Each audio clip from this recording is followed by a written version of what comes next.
Bubulol ba? Excuse me po.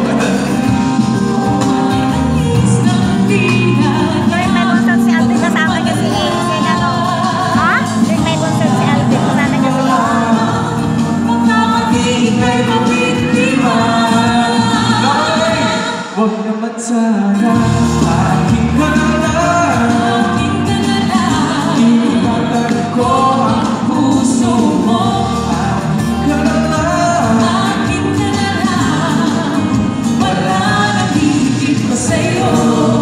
Di naman sa sinisiraan mo,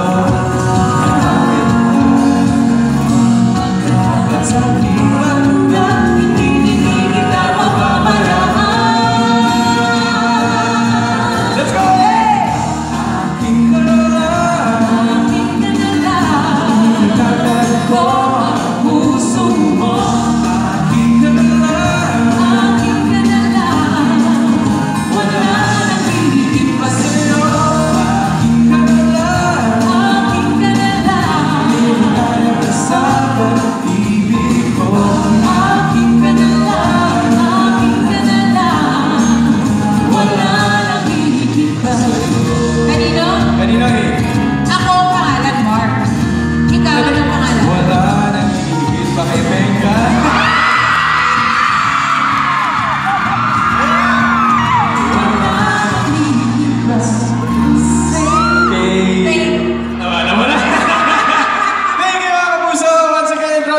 Miss Asia Santos. Mr. Alvin Richard! Yes! Kwentuhan muna tayo. Sige. Eto sino po bang mga nanonood dito na